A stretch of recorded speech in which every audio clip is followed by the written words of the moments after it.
Hi, everybody. Welcome to Do You Believe on ParanormalZoneTV. Thanks so much for being here with me tonight. And if you haven't already done so, would you all please subscribe to my show? I'd really appreciate it. And you know what? Tonight, I have an awesome guest with me tonight. I'm so thrilled to have him on the show with me. He is Archbishop Ron File, Chief Exorcist of the Sacred Order of St. Michael, the Archangel. So everyone, would you please give a welcome to Archbishop Ron File? Ron, thanks so much for joining me tonight. Oh, you're very welcome. Thank you for having me. Oh, my pleasure. I'm just so thrilled to have you on my show. Now, Ron, Archbishop, would you please tell the viewers about yourself and your organization? Well, sure. I have kind of an interesting occupation, if you will. This is something I've been doing since I was in my early 20s. I won't say how old I am now, but I can tell you I'm over half a century old. The name of our organization, it's actually an independent Catholic jurisdiction of the Order of St. Michael's, the Archangel. It's the Order of Exorcists. And what it is, it's an international organization where we have members in 24 countries and members in about 15 U.S. states. And majority of our members are, well, it's a mixture. We have clergy, we have priests, bishops, then we have laity, we have what we refer to as and call exorcist investigators. Now, that doesn't mean that they're exorcists, it just simply means that they are investigating on our behalf. So they are called, and they are lead exorcist investigators. And we train our people to do demonic investigations, which is different than paranormal investigations. Oh. We also teach them assessments, how to make an assessment to see whether or not we truly have and are dealing with a real demon. And if the person truly is possessed, or if any of the claims they made are actually genuine. We have a scientific method to make our conclusions. Now, can anybody join this team? How do they get qualified? Well, first of all, I like to say that they should have a very strong belief in God and believe that God had brought them to this point where they have the opportunity to join our organization. Now, if they are paranormal investigators, they should be experienced. They should look presentable. They should be able to articulate in a proper fashion. They should be able to be ready to face something that they may have never encountered, and that is the face of evil. And when this occurs, something happens to the individual. It happened to me. It happened to all our members at one point in time. When you confront evil, your whole perspective of life changes completely. It's the reality of demons and evil truly existing in your plane of existence. It changes your whole outlook in life, and you're never the same. Archbishop, now, isn't that kind of scary for these team investigators, assessors? I mean, could they also become attacked by the demon? It has happened. It has happened where we've had team members who've been injured. We've had one recent case where one of our lead investigators realized that while he was in the room as I was performing a ritual, his arm ripped open from wrist to elbow. His skin simply separated, and it appeared to be a deep lesion that occurred on his hand, started bleeding incredible. It was a very terrifying event for him, and it traumatized all the people that were around him. And this is what I'm referring to. When you face evil for the very first time, when you're in the presence of evil and you're conducting an investigation, yes, it could be extremely dangerous. levitated. Lamps have flown. Furniture has flown, hit several people. I can go into that and into more detail about certain cases later on if you wish. Oh, yes, I'd love to. Yes. Yes, people can be injured. Oh, my goodness. So, okay, so when you, so these assessment team members, they have to be religious. Now, what if somebody just, they want to belong to the team and they're not religious, they don't believe in God? What happens? You know, being religious is a very loose term and has different meanings to different people. I'm going to say the person who wants to join our organization should have an understanding that we are going to be encountering something that's supernatural, something that could hurt them and harm people around them, something that could actually attach itself to them when they leave the investigation, and they would have the problem the original victims have had in the very beginning. They have to have a sure understanding of that, but most of all, they have to believe, and I'm not talking about religion, I'm talking about just a simple belief system. Belief that God is real, present, and if you believe in, if you know that evil is existing, you have to also know that the other side, the counterpart, has to exist along with it. If you believe in Satan, you have to believe in God, and vice versa. You need to have one in order for the other to exist. So they both have to coexist. So you have to acknowledge the fact that not only God exists, but Satan exists.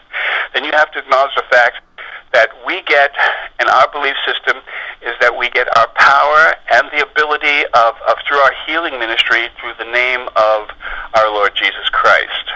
And you don't have to be a Bible thumper, you don't have to be a religious fanatic, but you have to have just a clear understanding and believe in your very core that this is a fact, that God exists and our power comes from Christ. If they believe that, then they have the makings of perhaps being one of our investigators.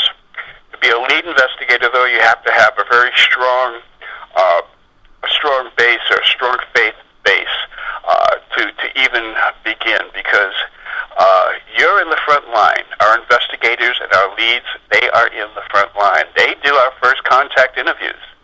They do our demonic investigations and assessments. They're the very first people that the victims see, and in most cases, they see them as their answer to a prayer. So there's a lot of pressure on the investigators, but the investigator has to come with a mindset that they're there to help, and they're there for a special reason. And they were basically appointed to be where they're at. So who are these individuals, families, friends, relatives, whatever? Who are these people that come to you for help? What do they usually tell you? Okay, first of all, these people are us. That's the scary part. These people are us. These people are your brothers, your sisters, your mother, your aunt, your cousin, your immediate family. These people are us. We're subject to the powers of evil. As we live in this world, there is evil and there is good. Unfortunately, it's real hard to find good, but evil is real easy to find. In fact, we trip over it every day. And as a result, there's so much demonic influence that everyone is prone and open to be attacked by the demonic, whether it be a demonic oppression, a demonic possession, which is kind of rare, but it does happen, or a demonic infestation, which is also something that I like to talk about, which I think your listeners might find interesting when we talk about the outward manifestations that can take place, have taken place in past cases. And you know what's more terrifying than the actual real evil of it is that it's the reality that what we're saying is real, and that's the most scariest thing.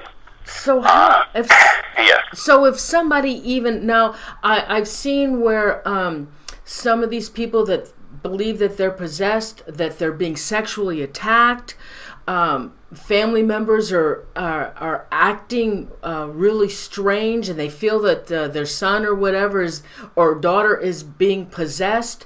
Now, why sexually? First of all, everyone is open to be attacked in every level, whether it be sexually, whether other forms of abuse, mental abuse as well. There's a lot of things that fall under this umbrella.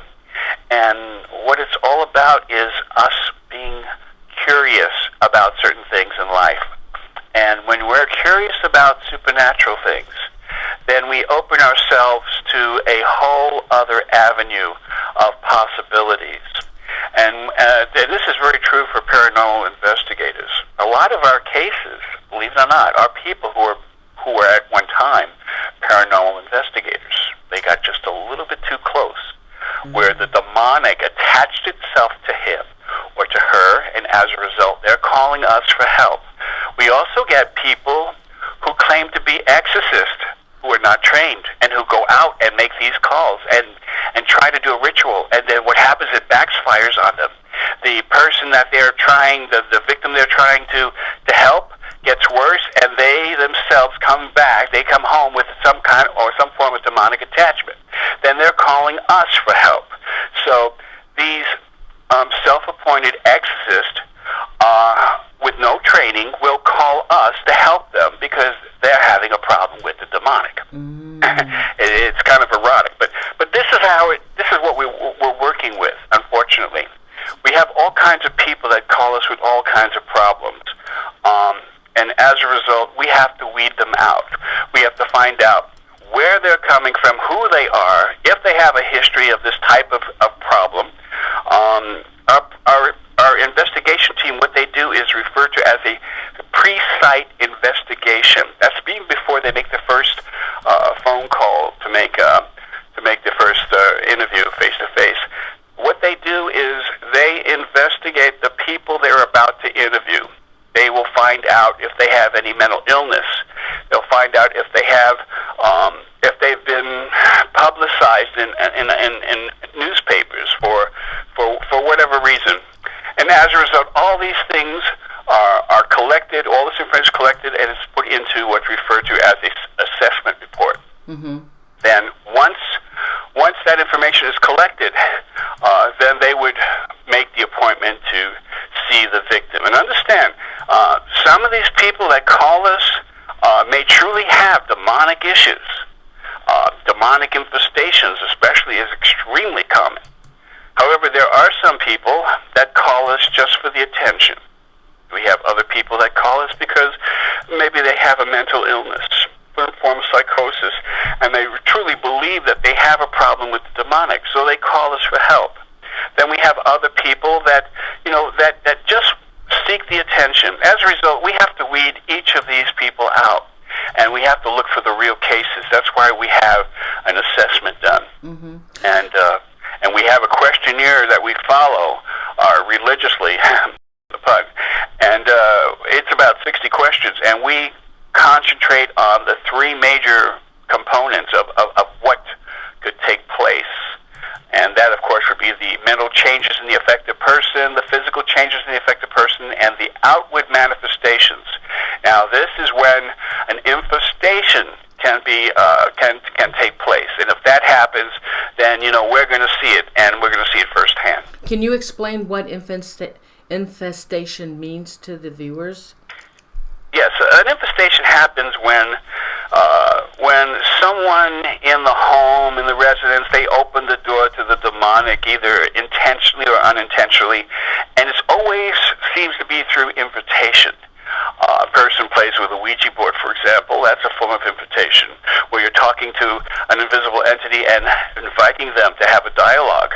And then once the dialogue is committed, then the person only asks for a name, and then they become extremely comfortable with the spiritual entity that they're communicating with. When that happens, that if it's a demonic entity, it will invade their space, and then an infestation can take place. It's the realm of multiple demons in a dwelling, in a house, in a business, in a structure, in a barn, where these things could take place. And when that happens, then, of course, we have to make our assessment and then take action from there. Okay, so you mentioned paranormal investigators, the Ouija board, and so what about when paranormal investigators, and we do the same thing, we use applications to talk to the other, try and communicate with the other side. Is that also a danger? Extremely dangerous. As I said, not majority, but quite a few of our cases are paranormal investigators who had tried to communicate with the other side. Now, understand, there are people that can, but it's like playing, and I made this analogy before, it's like playing Russian roulette. You know, it's just so many times you could press the trigger before you before you actually have a live round. And that live round, of course, would be the demonic. You can go perhaps maybe months, years without actually communicate or make connections with a demonic entity and still communicate on the other side. But one day, and one day soon, it could happen where the demonic is just waiting for someone to invite them to an open conversation, which is an invitation.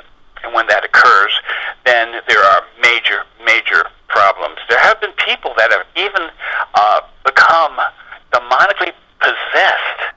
That is a full control.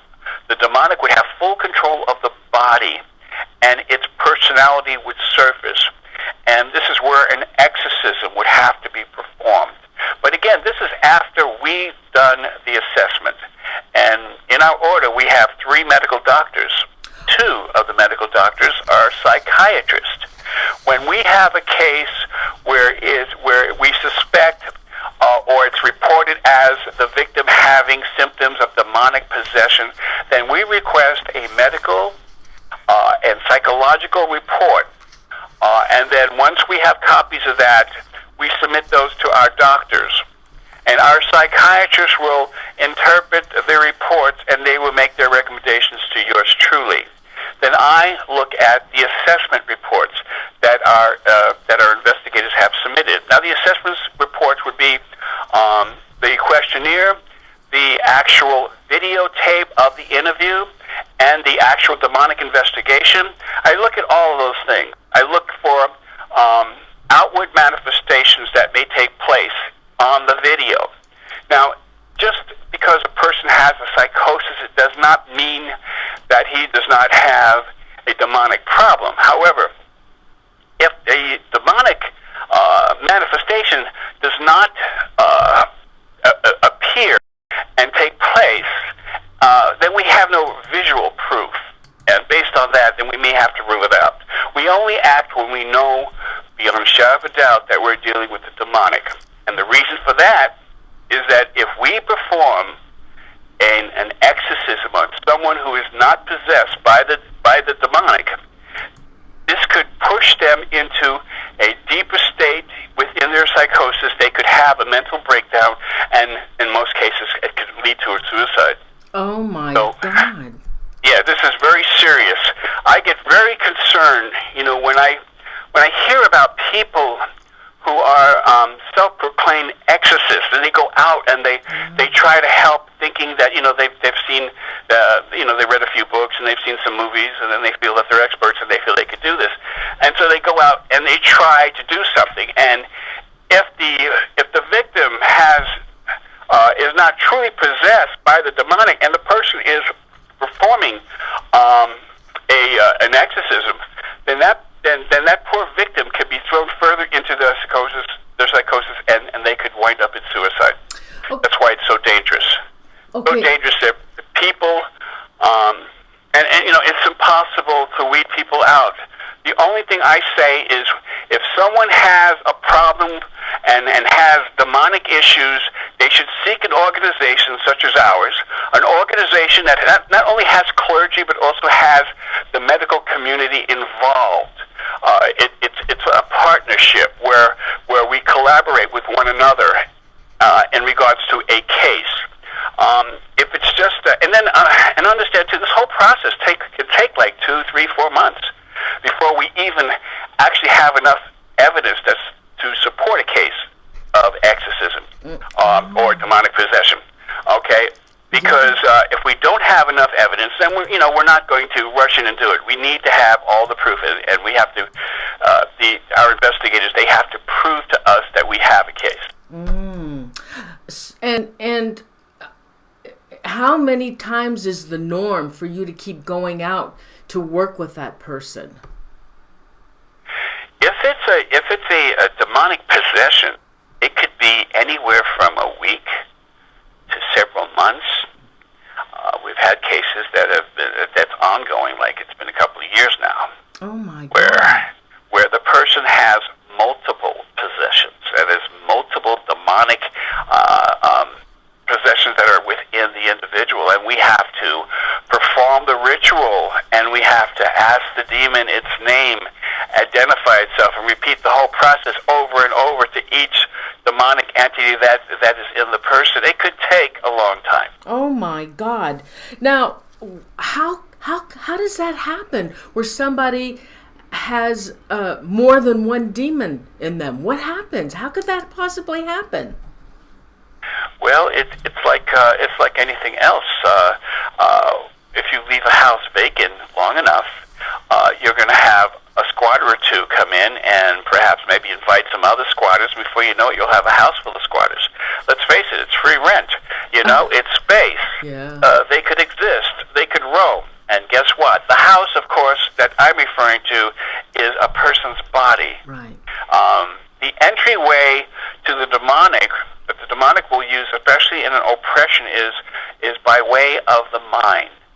Once it wiggles its way into the mind, it will try to wear the person down, one layer at a time, until the person is so weak, his defenses are down completely and just gives up. When that happens, a possession could move right in.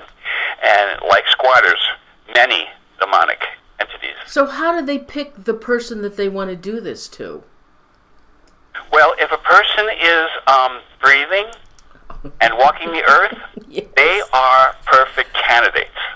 If they have a mind, if they're curious about things they don't quite understand, if they have an ability where they want to learn, they have a perfect target. That means that everyone on the planet is a target. And I've said over and over again, many times in the past, that every person in the world will be touched by the demonic some point in their life. It will happen. Oh my God. Now, why is it so important? I don't know if you touched this or not. Why is it so important to find out who the demon is? And do they always give you their name? It's like walking into it's like approaching a house and looking for the key, just the right key to open the door. It's a certain key that will actually open the lock mechanism. And once you find the key, then it opens. The right key, of course, would be the actual demonic personality that's in the person. Okay, finding that particular person and identifying it, you begin to identify it, and your prayers and the repetitious fashion of our prayers through the ritual will be personalized to that one demon. So it's no longer a blanket, for all the demons to exit. It's the power is in the one where you could identify each demon, call them out by name, and it becomes more powerful. Has anybody ever been mistaken as having a demonic attachment and had an exorcism done on them? People who have been mistaken and had an exorcism done was probably done by the people I had just mentioned. People who are untrained. People who are untrained and or not knowledgeable in regards to assessing the case. This is why it's so important that if anyone has this type of problem, they seek the right organization. It should be a spiritual clergy involvement along with the medical community. The medical community will rule out any psychological problems or confirm psychological problems or confirm health issues. And once that's confirmed, then we look at the outward manifestations of a person's being. And other things that are happening, let's say, for example, the body starts levitating, 6, 7 feet in the air, then there's probably good reason to pause just a second and say, you know what, there might be something here. You see, with that, along with all the other information, is extremely important. We cannot make a decision unless we have all the evidence that's collected. So what causes... I'm sorry. I didn't mean to interrupt you. I have so many questions for you. So what causes levitation? It's the outward. Well, it's part of the outward manifestation. It's a supernatural event that occurs, something that's out of this world, if you will. It's something that it's the full command of the actual body and the power that the demonic has that could actually levitate and can actually make other things occur in the body. Now, there have been an open debate about this, and about a person being truly possessed by a demonic entity. And then, the debate goes on in regards to demonic possession or epilepsy. Now, since the two almost mimic certain elements and certain symptoms, it's really hard to tell the distinction. However, there are a few things that epilepsy would not mimic, such as levitation. Very, very few people that I know, and I'm sure my medical members would occur that and agree that this levitation just simply doesn't happen in epilepsy. Or the ability to predict the future or know facts about the past where they would have no way of knowing. Or the ability to speak a language and perhaps maybe 2, 3, 4 different languages at one time. Or things of this nature. There are so many things that cannot be explained, which falls under the paranormal. This is where we look at it and we surmise that the occurrence are taking place as a result of some form of demonic entity. Well, the one that really fascinates me is how the language, the different foreign languages that they speak. Now, how does that happen? I know it's a paranormal event, but how does that happen that somebody can start talking in these different tongues and they never knew it before? How does the demon do that? Okay, well, first you have to understand it's not them talking. Okay. They're not actually talking. Yeah. The personality of the demonic that dwells within them, they're the ones that are manipulating the body. They're the ones that are talking, that are verbalizing, that are predicting. They're the ones that have the ability to demonstrate superpower far beyond the normal means. 3 or 4 times the body weight of the poor victim that's being tormented and tortured. That person would have the ability, through the power of the demonic that dwells within that person, to literally lift a 300-400 man way up over their head with one hand, and maybe throw them across the room. These are incredible. Now, in regards to languages, the demonic, understand, they've been around from the very beginning of time, from the time when Lucifer was thrown out of heaven and took 1/3 of the angels with him. Of course, the angels are referred to as the fallen angels. These are our demons. They dwell the earth, and these are the entities that we are fighting. Mm-hmm. And as a result, they have tremendous amount of knowledge. A demon is more knowledgeable, and has who knows, a trillion amount of IQ opposed to a human. The demon would know a person, a human being, just by looking and sizing that person up, can tell where that person's been, and as a result can actually appear to be perhaps predicting the future or talking about the past in regards to that individual. Mm-hmm. Understand, the person that is possessed has no power. It's the demonic that's in him that's actually demonstrating its personality through them. Okay. What about what are the signs of a demonic possession? The signs are, there's a whole list. We could, let's start right down the list, okay? Long periods of time without a person blinking their eyes. That's kind of interesting. Oh my A person that knows a language, they speak a language they possibly couldn't understand. A person who speaks English with an unusual accent. A person speaking in tongues. Changes in their eyes, where they at times may appear to be completely black, like a shark, or totally white. Oh my God. Perhaps maybe obvious changes in their features. That is a complete transformation of their physical self. We've had a few cases where we had an individual actually change their gender in front of us as a result of being possessed by an entity.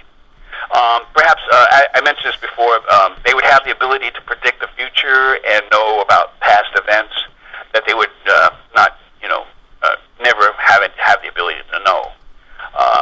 They'd be able to sometimes, they could change their voices, their hair color, their eye color, unusual ways, the way they walk, certain symbols may appear on their bodies, scratches, warts, that type of thing. The ability to levitate, and of course, you could hear multiple voices coming from the person at one time. Oh my God. Also, animals seem to appear to be frightened when they see a person that's possessed by a demonic entity. They seem to run away and shy away from them. Oh my God. So as I said, the list goes on and on and on. Now, some of these conditions that I mentioned can be explained through medical terminology, and it could be a form of a mental or even physical illness. However, there are a lot of these symptoms that have to all check. When we make an assessment, we have to make sure that all the symptoms are there. We have to make sure that everything is there, that we are not just racing into something and make a terrible, horrible mistake in terms of performing an exorcism on someone who doesn't need one. Now, can animals get possessed? Yeah, it's believed that animals can, and that belief system is also out there. So, yeah, it's... Well, why would a demon possess an animal? You would think that why would it? Yeah. But an animal is a living thing. An animal is and this, again, depending on your belief systems, an animal has a personality. An animal has likes and dislikes. An animal, knows pretty much by instinct what it's all about. The demonic in a lower form might decide to possess an animal and toy with it and use it in some diabolical way. There's a interesting story in the New Testament where Christ was confronted with a person that had multiple possessions, multiple demons, and he commanded the demons to leave, and the demons begged Christ not to destroy them, but to drive them into the herd of pigs that were nearby. And it said that these were legions of demons. And they were, a legion is like 1,000 demons. Okay, they all left the man and went into the herd of pigs, and the pigs, of course, went mad, totally mad, and ran right off a cliff, and they were killed. So to make I guess to answer your question, yes, animals can be possessed by a demonic entity. Now, are there also like smells and odors? Oh yes. Okay. Oh yes. These are fall under signs of demonic infestations, especially. You'd smell a stench, sometimes sulfur, or rotten eggs, or burning flesh. Now, all those things I'm sure you've heard of in the movies, but all those things are true. But what isn't mentioned in the movies are spontaneous fires may occur, or glass breaking for no reason, or sounds of glass breaking when glass isn't really breaking. You just hear the sounds of breaking. Or growling sounds throughout the house when there's no animals. These are things that that people who do demonic investigations are too well familiar with. The foul odors are just one of many things, but there's also the electrical appliances going on and off, hearing voices. The people, the occupants, or even the investigators might feel they're being watched when they're alone, or a sudden change in temperature, up and down, type of thing. That can happen too. And of course, levitation. I mean, it's not just people; it's objects that could levitate. Lamps, yeah. Ashtrays. Well, I thought because they call that poltergeist when objects start levitating. Poltergeist is just an action or a label. The actual levitation is a sign of something that has occurred that falls under the paranormal. Poltergeist is only a temporary entity that's there for a short time and then leaves that area. A demonic infestation can be years and years and years in that one dwelling.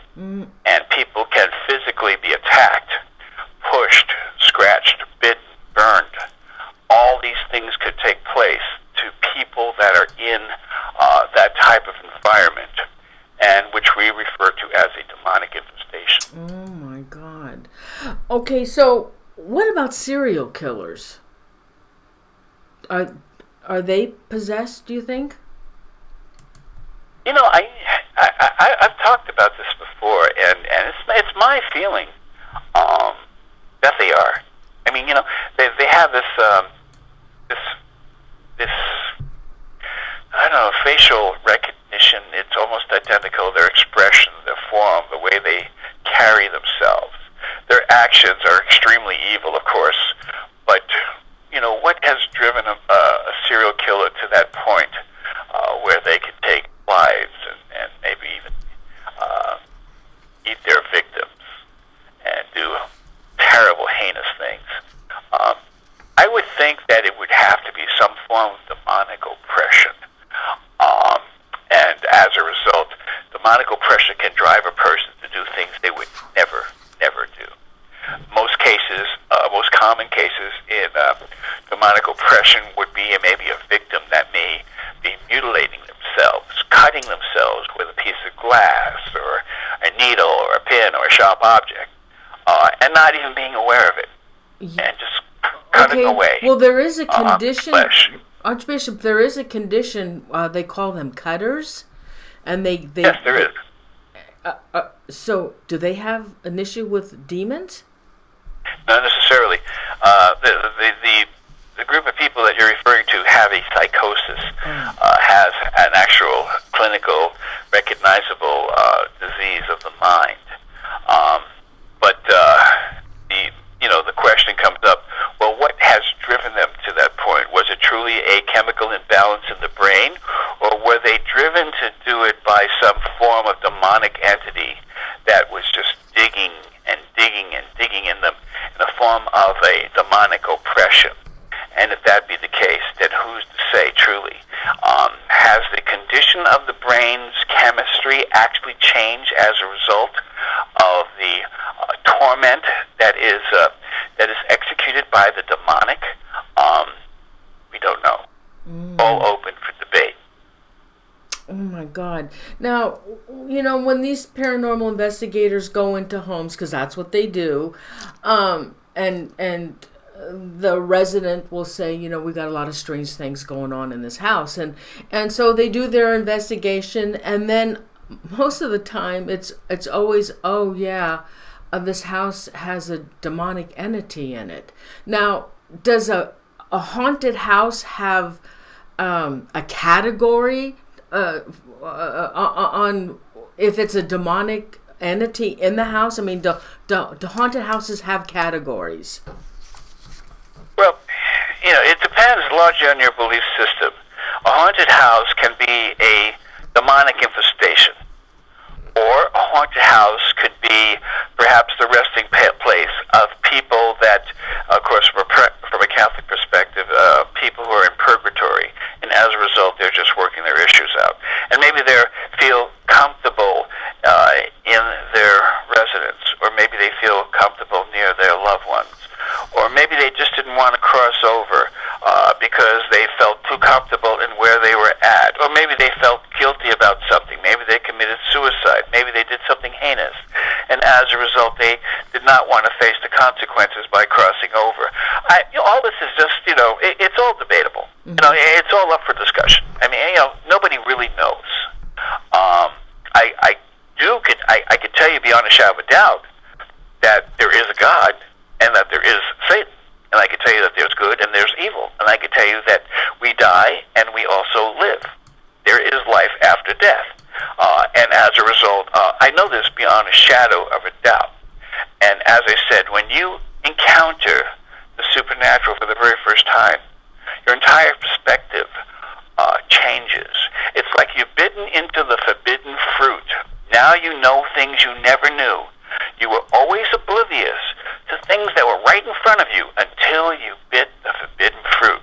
The paranormal investigator is playing with that forbidden fruit. If he bites into that forbidden fruit, he may have a serious problem in regards to some form of demonic attachment. It could happen. They could physically be attacked in doing a paranormal investigation if it's of a demonic nature. A few years ago, there was a case in San Pedro in California where a group of investigators went off to investigate this home. And this one of the team members went to the attic, and because there were some strange happenings, the residents were reporting that the apparition was actually seen, and as a result, they were investigating. One of the investigators went up in the attic, and he was hung mysteriously. There was a wire that went around his neck, and he was dangling from this nail that was up on the ceiling of the actual attic. Of course, he was screaming. The other investigators came up. They rescued him. Otherwise, he would have died. This was a physical attack because they were in an area where the demonic did not want to be disturbed. And I know about that. so it's very dangerous. Yes. Extremely dangerous. Now, have you That's ever? a true story. Yeah. Oh, yeah. I know about it.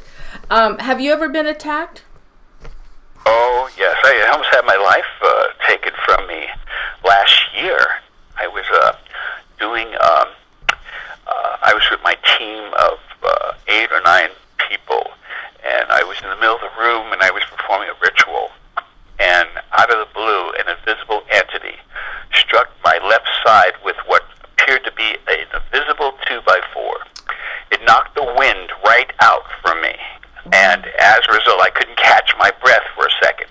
I buckled over, and I started sweating like you just wouldn't believe. And then I was able to straighten up. I finished the ritual. I went into my car, drove home. A day or two later, I started getting shortness of breath. I went to my family physician. He examined me, couldn't find anything, and he said, well, it's probably for bronchitis, so he gave me some medication. I went home, and 2 days later, his office called and said the chest x-ray states that I need to go into the emergency room immediately. They found something on my x-ray. So I went to the emergency room. This was in Upland, California, San Antonio Hospital. This was just last year. I was admitted into the hospital.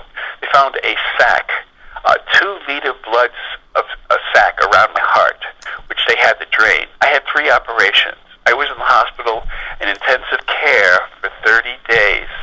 And after the 30 days, and they decided I was okay to go home, and, they couldn't come. All these physicians could not come to the conclusion as to what led me into my condition in the first place. Oh, my God. They had no idea.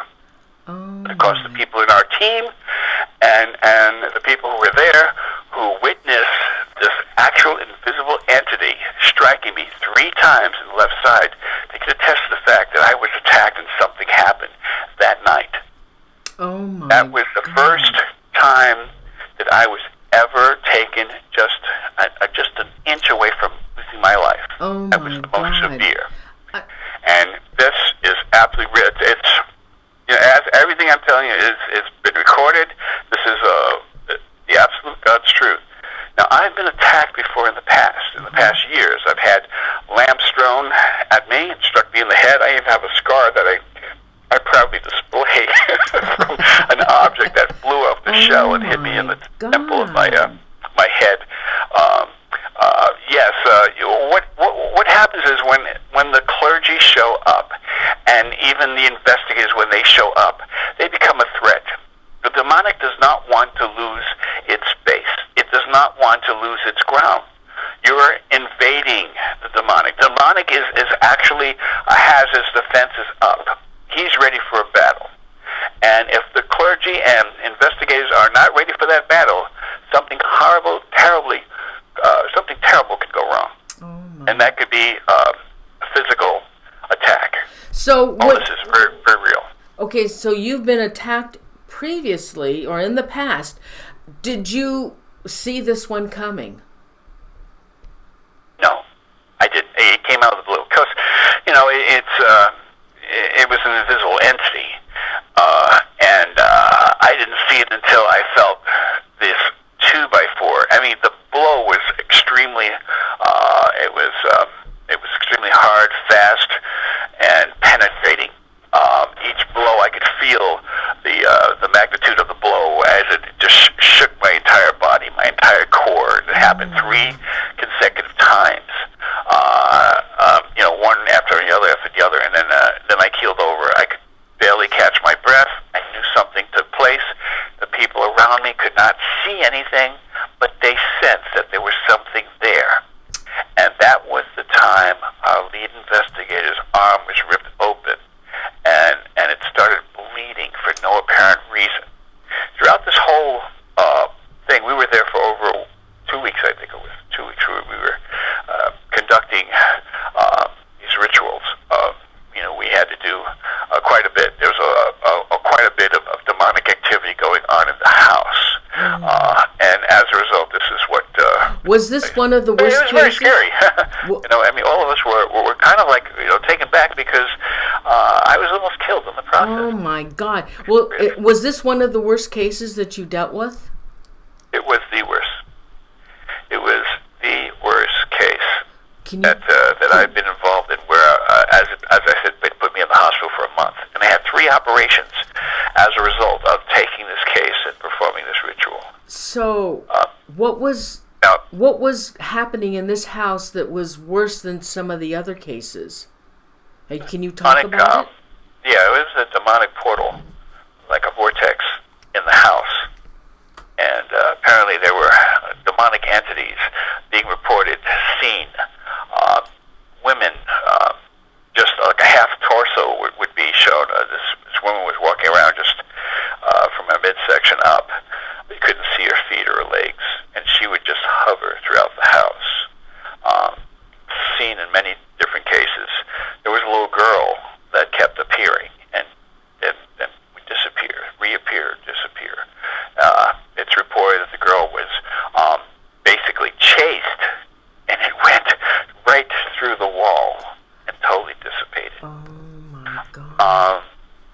Yeah, it's How many family members? How many family members were in this house that were affected? 7. There were 7 family members. 7. And they were all affected? One person had their arm broken. They were pushed down the staircase.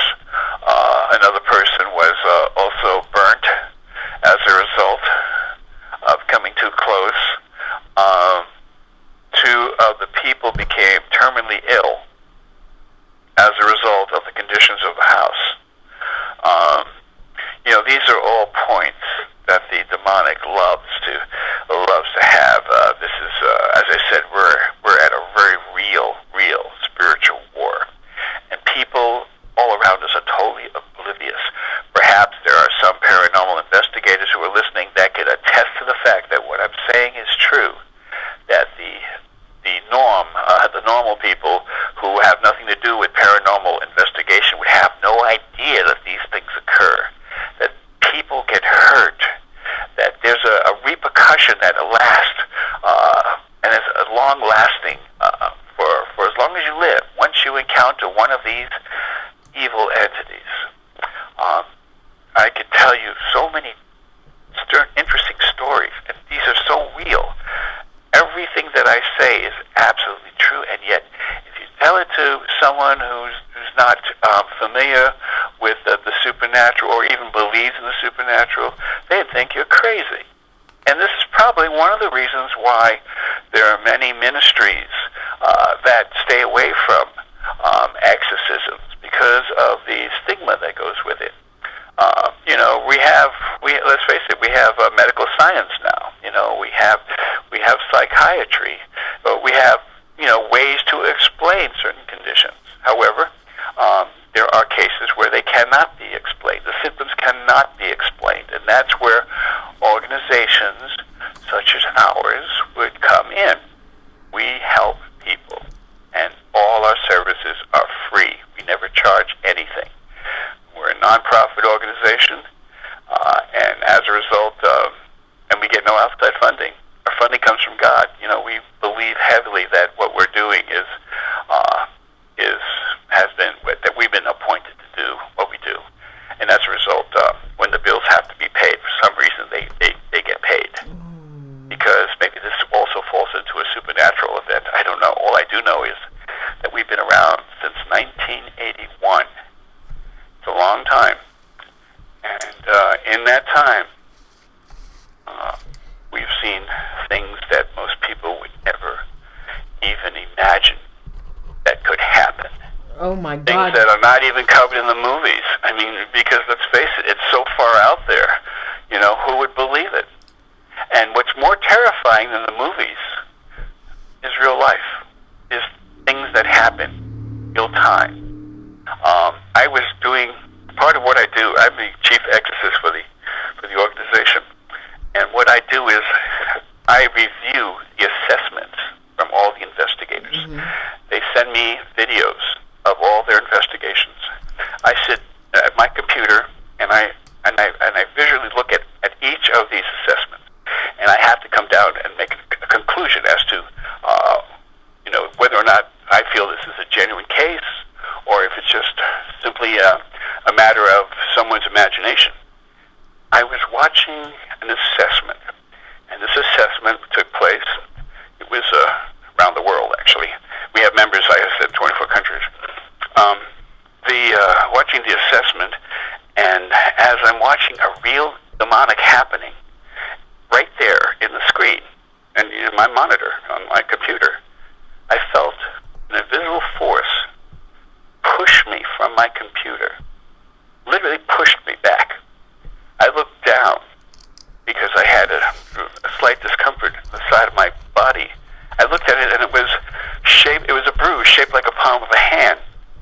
That was a big bruise in the center, and what appeared to be 4 fingers sticking out from the center of the bruise. It looked like a palm.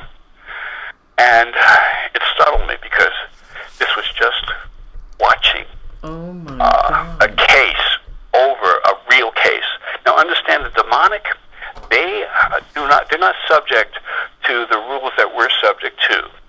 They are out of time and space, which means that if an event happened and they were involved, they could bring that event from past event to present time. So in other words, if the event happened 5 years ago, it could literally move, and I don't know if this is going to make any sense, but it can literally move from that one time period to the present time, because they're outside of time and space. Now, this event that I was watching was an actual physical demonic presence, where it pushed me away from the computer so it would prevent me from watching the rest of the assessment. Oh my God. As a result, understand, and we had a slight, you and I had a discussion before the show. Yes. About not mentioning the demonic names. Yes. Because they're extremely dangerous. The demonic is, my belief system is that the demonic can use any electronic materials, such as a computer, telephone, cell phones, whatever. They can get into the electronics, and that's one of the reasons why the lights would, electricity would cease, and it would go on, off, on during an investigation, because they can get into the electronics. When you're dealing with the demonic, anything and everything is possible. So I have to be extremely careful, because I'm constantly attacked. I'm attacked every day.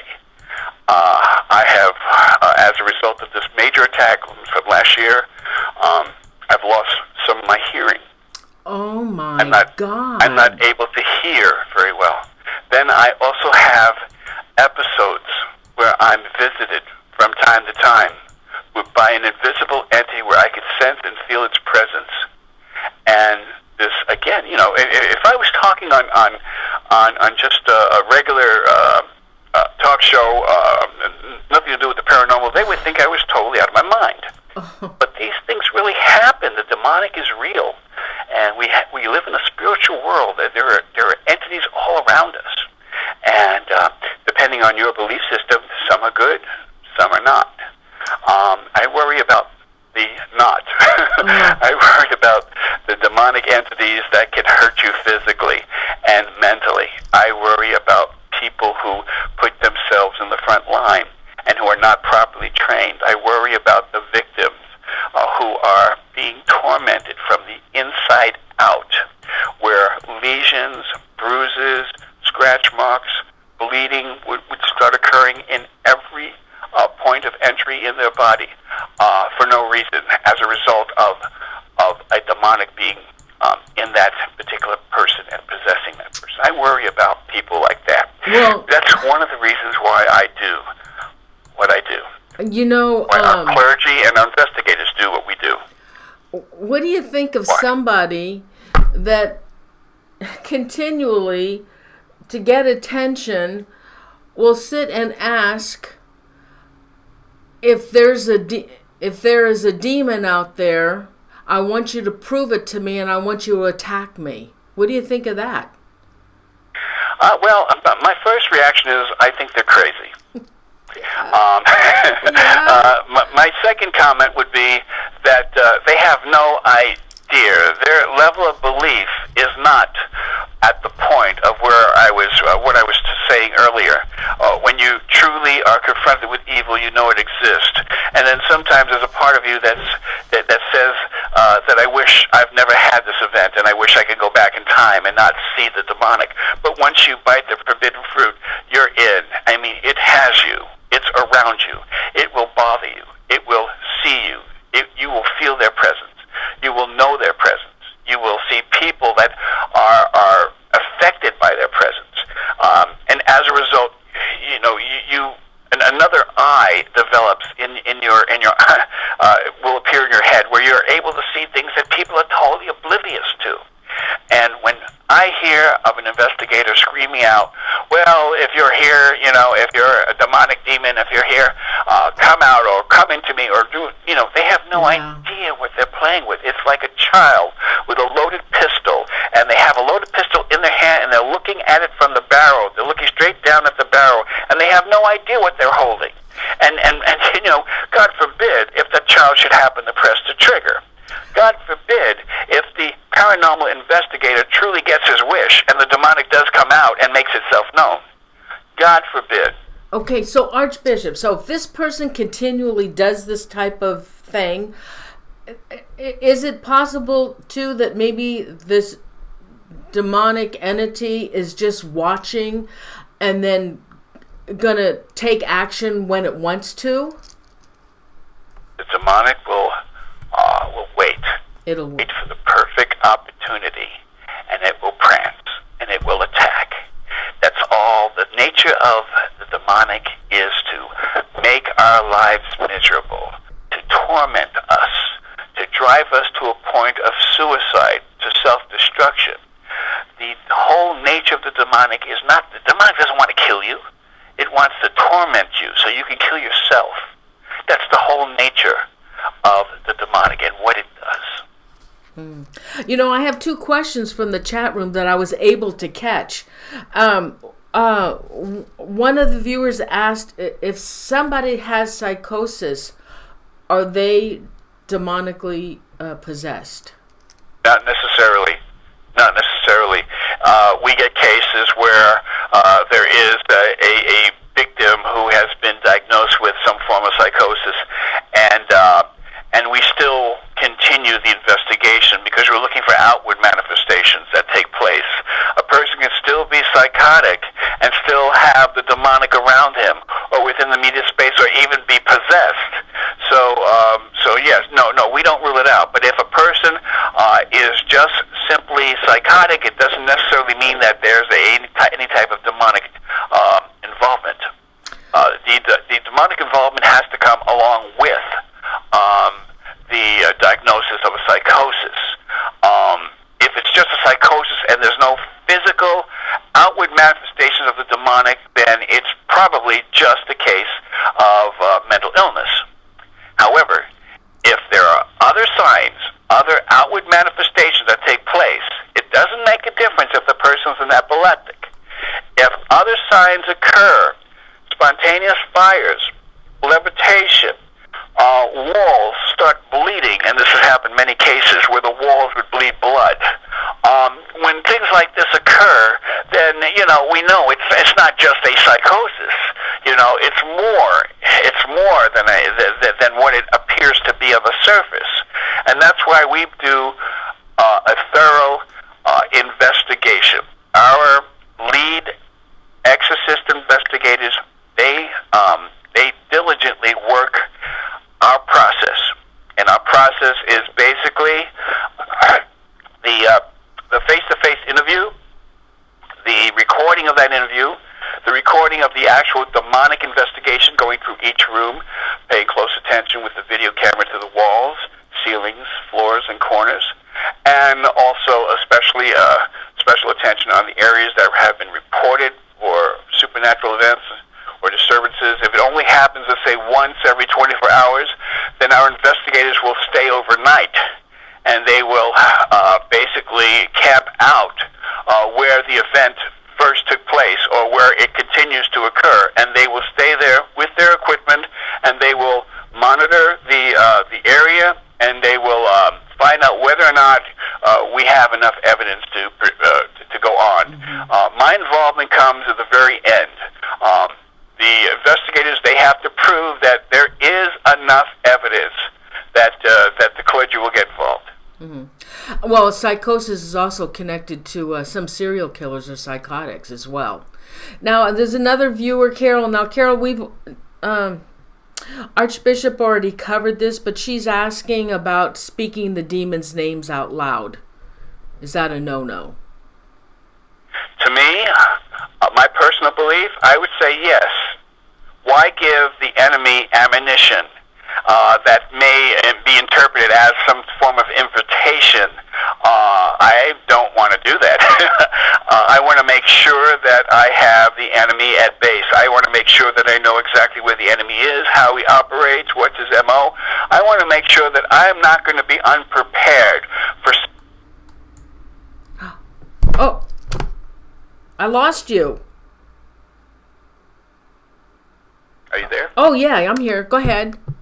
Okay, I heard my echo for a second, and again, as I said, we have in our organization we have monthly Skype meetings. We have face-to-face meetings with all our members from around the world. We meet once a month. We talk about cases, current cases. We talk about new assignments, things of this nature. And every time we have a Skype meeting, which reminds me we're having one tomorrow morning, but every time we have a Skype meeting, something happens in the airways. We could hear kind of a shushing sound, and it's not technical, and everyone hears it, and it only occurs when we talk about the demonic. Not identifying the demonic, but identifying that there may be a problem in a certain case, then this sound would come right across the Skype network. Oh, yeah. And it only happens when we talk about the demonic. That's happened on Skype to many people, Archbishop. Oh, I have another question, from a viewer about suicide. When people commit suicide, does that mean does that mean they have a demon inside of them? Not necessarily. However, there have been many cases of suicide where people were pushed to the point where they feel totally hopeless, and that suicide, where they felt suicide was the only way out. That scenario does take place all the time. Now, to say that are suicides all demonically motivated? Well, I have to say this. Because of the demonic influences in the airways, we're all affected by demonic influences. Through the internet, radio, TV, there's always a hint of some form of demonic influence. Now, after saying that, to say that, is this all contributing to a point where a person will be pushed to suicide? No, not necessarily. However, there are things, and we do acknowledge the fact, since we have two psychiatrists in our organization, we do acknowledge the fact that there is a thing called mental illness and a chemical imbalance in the brain, and so it is what it is. One of our main job is to find out what the problem is. Is it a chemical imbalance, or is it truly demonic, or is it the combination of the two? All those things are possible. Mm-hmm. That's what we look for. We look out for. Can someone be born evil? You know, do you remember Rosemary's Baby? Yes. And what was the other movie? Damien. Yes. Do you remember all these movies where Yes. babies were born evil? I don't really have a really open opinion about it. I can tell you what I kind of sense, but I think that we're all evil when we're born because of original sin. And some of you may not understand that, and you know, some of you may have a Catholic or Christian upbringing. You may understand that in the very beginning, the story of Adam and Eve, original sin was started there, and as a result, throughout generations, we're all born with original sin. One of the things that we do as Catholics is we baptize our children, and the baptism is a form of exorcism, where their sins are cleansed at that moment, and it's like they're starting anew. And so to say, are people born evil? We're all born evil because of original sin. Again, that's based on a religious belief. Everyone has their own opinion in that area, but that's what I believe. Okay, so if some, okay, now there's another question in chat, but I don't know if that's the proper wording they want to use. They're asking, can somebody inherit a demonic infestation the same way they could inherit a genetic disease? I'm going to say yes. And again, this is my own personal opinion. There might be some people that may disagree with me. I would say yes. Have you ever heard of a case where a family moves into a haunted house? Well, guess what? It's almost the same kind of scenario, isn't it? You're basically inheriting something that was already there. Maybe the previous residents were practicing some form of animal sacrifice, worship, some type of heavy occult activity where human sacrifice, blood sacrifice. Maybe it was just a den of evil, and the previous residents practiced this.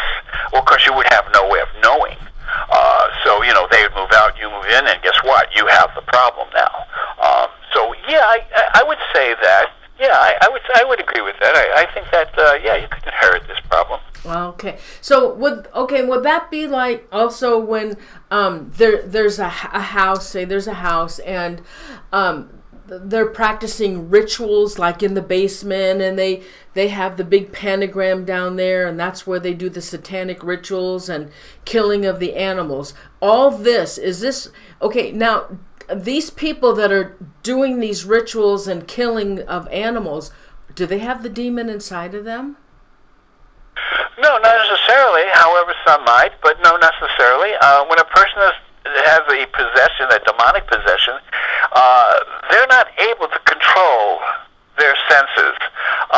The personality of the demon will surface, and it will be conscious for a while, and then it will will tend to fall into a deep state of rest, and then the true personality will come out of the person for a brief moment, and but then this would go back and forth. As a result, no, not at all. The people who practice, let's say, they're in the basement and doing all the things that you suggested, they would be. No, they're sympathizers. Let's face it, they are. These are people that have already opened the doors to the demonic, and as a result, they've made some kind of deal or commitment with the demonic, and as a result, they do the things that they do, and they have all kinds of problems. Their view of reality has been altered, all for the wrong reasons, of course. They've been altered to evil. And so they look at the evil side of life, where they take no mind to kill an animal, to kill an innocent animal, to skin them alive, oh God, burn them, to eat them, to do things in this nature. Okay, they have no hesitance whatsoever, and in terms of doing this, because they've bit the forbidden fruit, and they're looking at life now by the side of evil. So all their intentions are basically sled in that area. Do you think that the area of evil? So these people that are so evil here on our earth, evil as a human being, what will happen to them when they die? Well, they will obviously be in a place where it would not be in God's presence. They will probably go to hell, lake of fire. Anyone who practices these things and choose to live and obey darkness opposed to the light will remain in darkness when they leave this realm of existence. At least, again, that's a belief system that I have. Not everyone might agree with that, but that's my belief system. There's another viewer, and she's I think she's from Australia, yes. But I've never heard of this before, but she's asking, Noreen, can you please ask, why is every American newborn child's birth certificate sent to the Vatican? I've never heard of that. That's interesting, too. I've never heard of that either. She must have heard that somewhere. I have to tell you, that's not true. Okay. I don't know where she got that information from. It's just simply not true. Well, there's a lot of conspiracy as far as the Vatican goes, and that could be something as part of it. Yes, that falls in those lines. I mean, I was just recently reading on the internet about the Illuminati and about how our politicians are involved, and how the high priest of Los Angeles is, and I won't want to mention his name, is a very, very famous comedian. It's really hard to believe, but all these fall under the conspiracy theories. I mean, there's a lot of stuff out there. Oh yeah. I mean, who's to say these things aren't true? All I'm saying is that it's not my place. All I do is I'm just a humble servant. I just try to help as many people as I can who have problems in the demonic. In regards to birth certificates, where they're said, I never heard of it. I don't think it's true. But again, who knows? Yeah, that's true. That's true. So, how many exorcisms are you performing a year? That varies. Sometimes a few hundred. And this year we've gone, because of my injury, what happened last year, I'm a little shy, so probably, probably under a couple hundred, I'm sure. Wow. But understand, it's not something that I do every day. Mm-hmm. Because first we have to make sure that it's a true case of possession. And when I count exorcisms, I'm also counting house blessings. Okay, I also do spiritual hedgings around a property to prevent evil spirits enter the property. I do a whole ritual in regards to that, and that's a form of exorcism. Baptizing, baptizing babies is a form of exorcism. But I don't do baptisms anymore. I'm what you call in our retirement state. And even in our retirement state, I'm doing more work now than I ever did before. So what could we do on a daily basis? I mean, to keep our house cleansed and from any demonic entities coming to us or into our house. What could we do?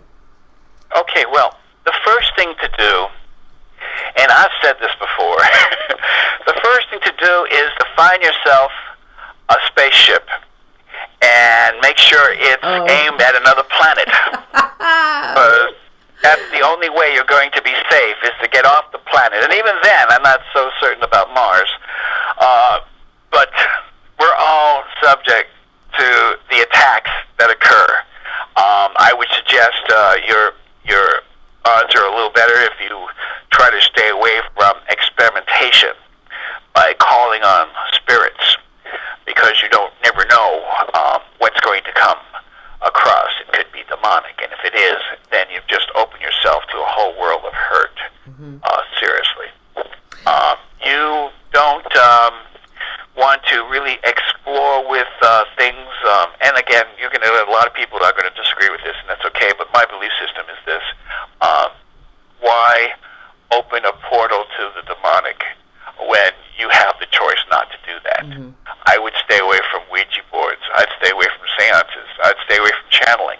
Now, all these things, I know you have a lot of listeners that do all those things, but you've asked me a question, I'm just giving you my honest answer. My honest answer is stay away from anything and everything that could make it possible for the demonic to invade your space. And that's done through invitation, mostly. Well, Archbishop, thank you so much for coming on the show. It was such a pleasure to have you. So interesting, so much information. Now, could you please tell anybody that's out there that's watching this show and that will watch it in the archives, what can they do if they need help? Well, I would like to think that what they should do is contact an organization such as ours. Our organization is the Order of Exorcists, and we consist of many bishops and priests from a lot of different jurisdictions all over the world. And we communicate with one another, and we share the one ministry of exorcism. My website is www.orderofexorcists.weebly.com. And use the contact page, give us all the details, let us know exactly where you're at, your city, your state, and your country, and as much details about your situation as possible. And someone from our assessment team will contact them within 2 to 3 weeks after they made initial contact. Wow, I hope people will contact you. And I've reposted one of your posts today from Google, and I'll sure help you spread the word, Archbishop. And again, thank you so much for being on the show. It was such a pleasure to have you. I love your show. I listen to your show, watch it every time I have a chance, and really do enjoy you. And I thank you very much for your friendship, and you're a true blessing. Thank you so much. Thank you, and God bless you. Okay, now. Good night. Thank you. Bye. Okay. Bye. You guys, and thank you so much for all your support. Good night, everyone. Thank you.